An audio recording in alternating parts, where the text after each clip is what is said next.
नमस्कार दोस्तों, कैसे हैं आप सभी।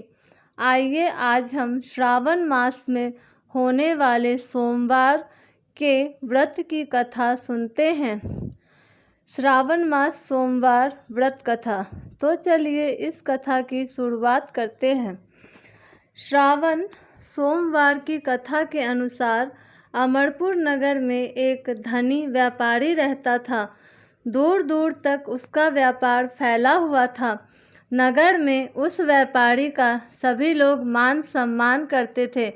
इतना सब कुछ होने पर भी वह व्यापारी अंतर मन से बहुत दुखी था, क्योंकि उस व्यापारी का कोई पुत्र नहीं था।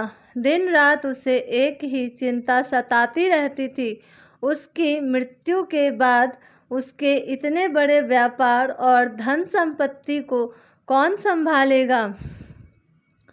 पुत्र पाने की इच्छा से वह व्यापारी प्रति सोमवार भगवान शिव की व्रत पूजा किया करता था। सायंकाल को व्यापारी शिव मंदिर में जाकर भगवान शिव के सामने घी का दीपक जलाया करता था। उस व्यापारी की भक्ति देखकर एक दिन पार्वती ने भगवान शिव से कहा, हे प्राणनाथ, यह व्यापारी आपका सच्चा भक्त है। कितने दिनों से यह सोमवार का व्रत और पूजा नियमित कर रहा है। भगवान आप इस व्यापारी की मनोकामना अवश्य पूर्ण करें। भगवान शिव ने मुस्कुराते हुए कहा, हे पार्वती, इस संसार में सबको उसके कर्म के अनुसार फल की प्राप्ति होती है। प्राणी जैसा कर्म करते हैं उन्हें वैसा ही फल प्राप्त होता है। इसके बावजूद पार्वती जी नहीं मानी। उन्होंने आग्रह करते हुए कहा, नहीं प्राणनाथ, आपको इस व्यापारी की इच्छा पूरी करनी ही पड़ेगी।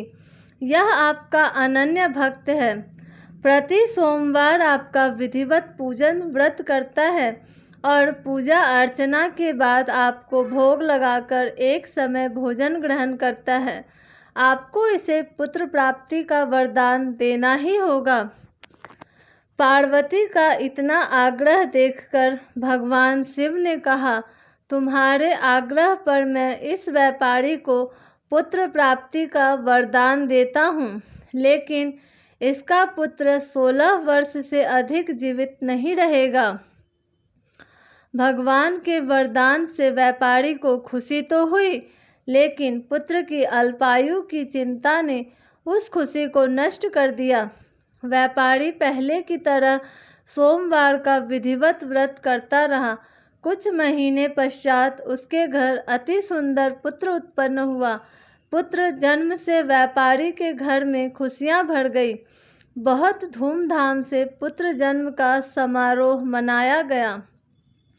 व्यापारी को पुत्र जन्म की अधिक खुशी नहीं हुई, क्योंकि उसे पुत्र की अल्प आयु के रहस्य का पता था। यह रहस्य घर में किसी को नहीं मालूम था। विद्वान ब्राह्मणों ने उस पुत्र का नाम अमर रखा। वाराणसी भेजने का निश्चय हुआ। व्यापारी ने अमर के मामा दीपचंद को बुलाया और कहा कि अमर को शिक्षा प्राप्त करने के लिए वाराणसी छोड़ आओ। अमर अपने मामा के साथ शिक्षा प्राप्त करने के लिए चल दिया। रास्ते में जहाँ भी अमर और दीपचंद रात्रि विश्राम के लिए ठहरते, वहीं यज्ञ करते और ब्राह्मणों को भोजन कराते थे। लंबी यात्रा के बाद अमर और दीपचंद एक नगर में पहुँचे। उस नगर के राजा की कन्या के विवाह की खुशी में पूरे नगर को सजाया गया था। निश्चित समय पर बारात आ गई, लेकिन वर का पिता अपने बेटे के एक आंख से काने होने के कारण बहुत चिंतित था। उसे इस बात का भय सता रहा था कि राजा को इस बात का पता चलने पर कहीं वह विवाह से इनकार न कर दे, इससे उसकी बदनामी होगी। वर के पिता ने अमर को देखा तो उसके मस्तिष्क में एक विचार आया। उसने सोचा, क्यों न इस लड़के को दूल्हा बनाकर राजकुमारी से विवाह करा दूं। विवाह के बाद इसको धन देकर विदा कर दूंगा और राजकुमारी को अपने नगर में ले जाऊंगा। वर के पिता ने इसी संबंध में अमर और दीपचंद से बात की। दीपचंद ने धन मिलने के लालच में वर के पिता की बात स्वीकार कर ली। अमर को दूल्हे के वस्त्र पहनाकर राजकुमारी चंद्रिका से विवाह करा दिया गया। राजा ने बहुत सा धन देकर राजकुमारी को विदा किया। अमर जब लौट रहा था तो सच नहीं छिपा सका और उसने राजकुमारी की ओढ़नी पर लिख दिया, राजकुमारी चंद्रिका, तुम्हारा विवाह तो मेरे साथ हुआ था। मैं तो वाराणसी में शिक्षा प्राप्त करने जा रहा हूँ। अब तुम्हें जिस नवयुवक की पत्नी बनना पड़ेगा वह कान्हा है। जब राजकुमारी ने अपनी ओढ़नी पर लिखा हुआ पढ़ा तो उसने काने लड़के के साथ जाने से इनकार कर दिया। राजा ने सब बातें जानकर राजकुमारी को महल में रख लिया। उधर अमर अपने मामा दीपचंद के साथ वाराणसी पहुंच गया। अमर ने गुरुकुल में पढ़ना शुरू कर दिया। जब अमर की आयु 16 वर्ष पूरी हुई तो उसने एक यज्ञ किया। यज्ञ की समाप्ति पर ब्राह्मणों को भोजन कराया और खूब अन्न वस्त्र दान किए। रात को अमर अपने शयन कक्ष में सो गया।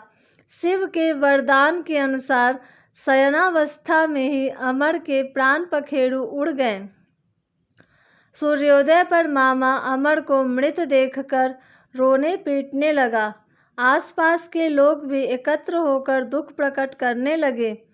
मामा के रोने विलाप करने के स्वर समीप से गुजरते हुए भगवान शिव और माता पार्वती ने भी सुने।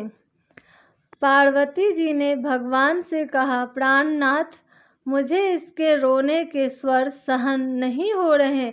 आप इस व्यक्ति के कष्ट अवश्य दूर करें। भगवान शिव ने पार्वती जी के साथ अदृश्य रूप में समीप जाकर अमर को देखा तो पार्वती जी से बोले, पार्वती, यह तो उसी व्यापारी का पुत्र है। मैंने इसे 16 वर्ष की आयु का वरदान दिया था। इसकी आयु अब पूरी हो चुकी है। फिर भी उन्होंने कहा, हे प्राणनाथ, आप इस लड़के को जीवित करें, नहीं तो इसके माता पिता पुत्र की मृत्यु के कारण रो रो कर अपने प्राणों का त्याग कर देंगे। इस लड़के का पिता आपका परम भक्त है, वर्षों से सोमवार का व्रत करते हुए आपको भोग लगा रहा है। पार्वती के आग्रह करने पर भगवान शिव ने उस लड़के को जीवित होने का वरदान दिया और कुछ ही पल में वह जीवित होकर बैठ गया। शिक्षा प्राप्त करके अमर मामा के साथ अपने नगर की ओर चल दिया। दोनों चलते हुए उसी नगर में पहुँचे जहाँ अमर का विवाह हुआ था। उस नगर में भी अमर ने यज्ञ का आयोजन किया। समीप से गुजरते हुए नगर के राजा ने यज्ञ का आयोजन देखा। राजा ने अमर को तुरंत पहचान लिया। यज्ञ समाप्त होने पर राजा अमर और उसके मामा को महल में ले गया और कुछ दिन उन्हें महल में रखकर बहुत सा धन वस्त्र देकर राजकुमारी के साथ विदा किया। राजा ने अमर को तुरंत पहचान लिया और अपने साथ महल में ले गए। उन्होंने उसे महल में रखा और बहुत सा धन देकर विदा किया। रास्ते में सुरक्षा के लिए राजा ने बहुत से सैनिकों को भी साथ भेजा। दीपचंद ने नगर में पहुंचते ही एक दूत को घर भेजकर अपने आगमन की सूचना भेजी। अपने बेटे अमर के जीवित वापस लौटने की सूचना से व्यापारी बहुत प्रसन्न हुआ। व्यापारी ने अपनी पत्नी के साथ स्वयं को एक कमरे में बंद कर रखा था। भूखे प्यासे रहकर व्यापारी और उसकी पत्नी बेटे की प्रतीक्षा कर रहे थे। उन्होंने प्रतिज्ञा कर रखी थी, यदि उन्हें अपने बेटे की मृत्यु का समाचार मिला तो दोनों अपने प्राण त्याग देंगे। व्यापारी अपनी पत्नी और मित्रों के साथ नगर के द्वार पर पहुंचा। अपने बेटे के विवाह का समाचार सुनकर पुत्रवधू राजकुमारी चंद्रिका को देखकर उसकी खुशी का ठिकाना न रहा। उसी रात भगवान शिव ने व्यापारी के स्वप्न में आकर कहा, हे श्रेष्ठी, मैंने तेरे सोमवार के व्रत करने और व्रत कथा सुनने से प्रसन्न होकर तेरे पुत्र को लंबी आयु प्रदान की है। व्यापारी बहुत प्रसन्न हुआ। सोमवार का व्रत करने से व्यापारी के घर में खुशियां लौट आई। शास्त्रों में लिखा है कि जो स्त्री पुरुष सोमवार का विधिवत व्रत करते हैं और कथा सुनते हैं, उनकी सभी इच्छाएं पूरी होती है। Thanks for watching, like, share and subscribe.